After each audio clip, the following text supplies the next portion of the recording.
महाराज श्री स्वामी समर्थ, जय जय स्वामी समर्थ, श्री स्वामी समर्थ, जय जय श्री स्वामी समर्थ। आज बखरचा तिसरा भाग। आज आपण ठाकूरदास बुवांबद्दल ऐकणार आहोत। कुष्ठरोग झालेला असताना त्यांना दृष्टांत कशा प्रकारे झाला, तोही गाणगापुरामध्ये। चला तर आज आपण तोच भाग ऐकूया। ठाकूरदास बुवा हे लहानपणापासूनच दत्त उपासक होते। मग नरसोबाची वाडी असो, गाणगापूर असो किंवा इतरत्र दत्तस्थान असो, त्यांना तिथं जाण्याची फार हौस असायची। ठाकूरदास बुवा हे कीर्तन खूप उत्तम प्रकारे करीत असत। पुढे काही वर्षांनी बुवांच्या अंगावर प्रारब्ध योगाने श्वेतकुष्ठ उत्पन्न झाले। तोंडावर पांढरेपणा येऊन चेहराही विद्रूप दिसू लागला। बुवा विद्वान सर्वसामान्य असून या रोगाच्या योगाने त्यांना मरणप्राय दुःख झाले। 20 वर्षे पावेतो अनेक उपाय केले, पण काही उपयोग झाला नाही। तो कुष्ठ कमी होत नव्हता, त्यामुळे त्यांचे चित्त अगदी उदास असायचे। आणि हे असंच असताना, त्यांचं चित्त उदास असतानाच ठाकूरदास बुवांनी निश्चय केला की यापुढे मी आता स्वजनांना तोंड दाखवणार नाही, आणि ते चांगलेही नाही। याकरिता त्यांनी काशी क्षेत्री कुटुंबासह जाऊन तेथेच वास करावा असा निश्चय त्यांनी घेतलेला होता। आणि याचप्रमाणे सर्व तयारी झाली। आणि एक शेवटचा क्षण म्हणून त्यांनी आपले आवडते गाणगापूर तेथील पादुकांची अखेरची भेट घेण्यास निघाले। गाणगापुरास श्रींच्या पादुकांवरती त्यांनी कस्तुरी अर्पण करण्यासाठी ह्या हेतूने सोबत कस्तुरीही घेतलेली होती।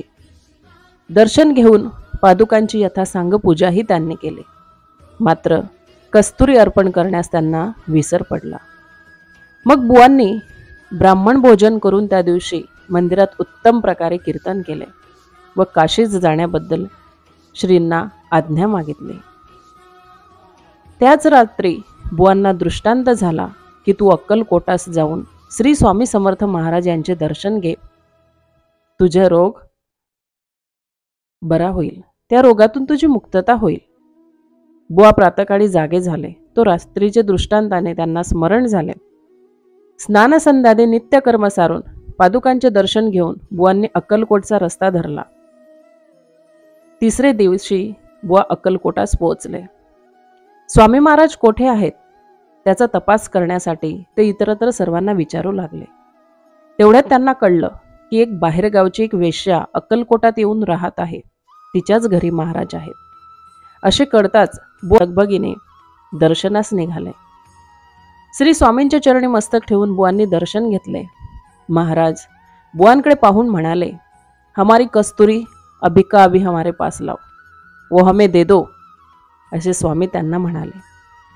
ठाकूरदास बुवांना विचार पडला की अरे असं कसं, मी गाणगापूरला श्रींच्या पादुकांवरती मी कस्तुरी वाहणार होतो, मला त्याचं स्मरण झालं नाही।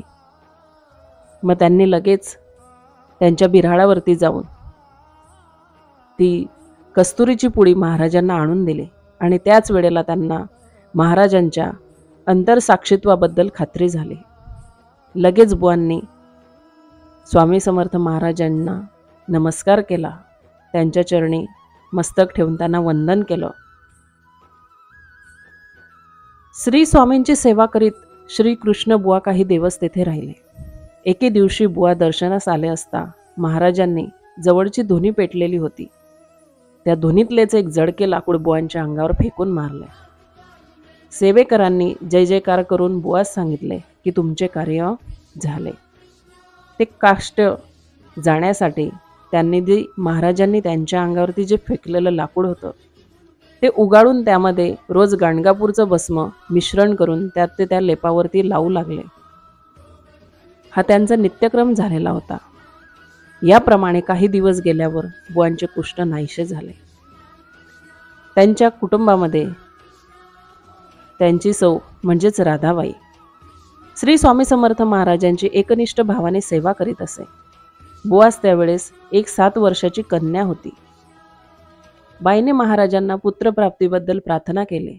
महाराजांनी आपल्या डोक्यातील टोपी काढून बाईच्या ओटीत फेकून दिली. बाईने महाराजांचा प्रसाद समजून महाराजांनी दिलेला महाप्रसाद समजून तिने त्याचा आनंदाने स्वीकार केला आणि महाराजांना साष्टांग नमस्कार घातला. पुढे 12 महिन्याच्या आतच त्यांना पुत्रप्राप्ती झाली. त्याचे नाव गुरुनाथ ठेवण्यात आले. श्री स्वामी समर्थ महाराजांच्या आज्ञेप्रमाणे गुरुनाथाचा व्रतबंधही अक्कलकोट येथेच झाला आणि स्वामींच्या सान्निध्यातच तो झाला. शके 1972 साली माघ मासात अक्कलकोटात शिवरात्रीच्या दिवशी ठाकूरदास बुवांनी कीर्तन करीत असताना आपल्या डोक्यावरची भरजरी टोपी काढून गुरुनाथाच्या डोक्यात महाराजांनी घातले.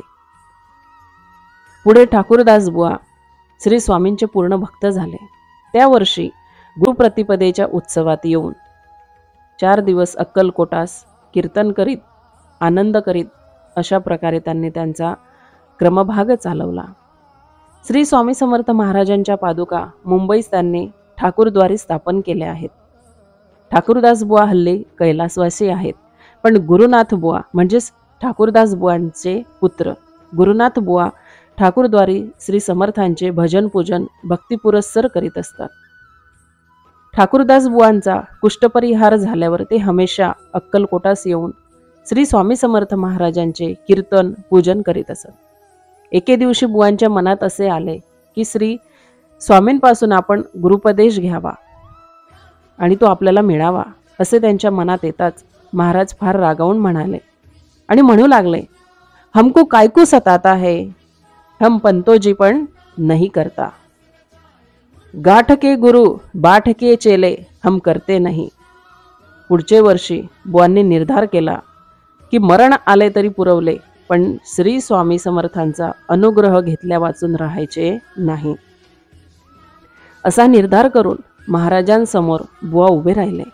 तेव्हा महाराज त्यांना म्हणाले, निकल जाओ, जुता मारेंगे. हे शब्द ऐकून बुवांच्या मनात भक्तिविजयातील रामानंद आणि कबीर यांच्या गोष्टीचे स्मरण त्यांना झाले. हे बुवांच्या मनात येताच महाराज म्हणाले, तेरा कबीर झक मारता है, हम कुछ परवा नहीं रखते.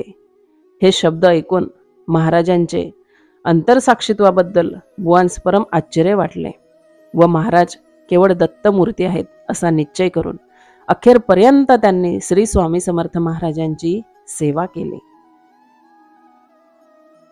मुंबईमध्ये ठाकूरदास बुवांचे ठाकूरद्वार नावाचे देवस्थान प्रसिद्ध आहे. या देवाचे सभामंडपात उजवे बाजू छोटेसे देऊळ पण बांधलेले आहेत. तिथं रोज महाराजांच्या तस्बिरीची पादुकांची स्थापना केलेली आहे आणि या संस्थेमध्ये नित्यपूजन आरती वगैरे गुरुपालखी समारंभ होत असतात. तर श्रोते हो, आज आपण बखरचा 3रा भाग बघितला आहे, ऐकलेला आहे, स्मरण केलेला आहे आणि त्या काळातील काही आठवणी आपण ताज्या केलेल्या आहेत. तर आजची सेवा केलेली सर्व स्वामीचरणी अर्पण करते आणि सर्वांना श्री स्वामी समर्थ.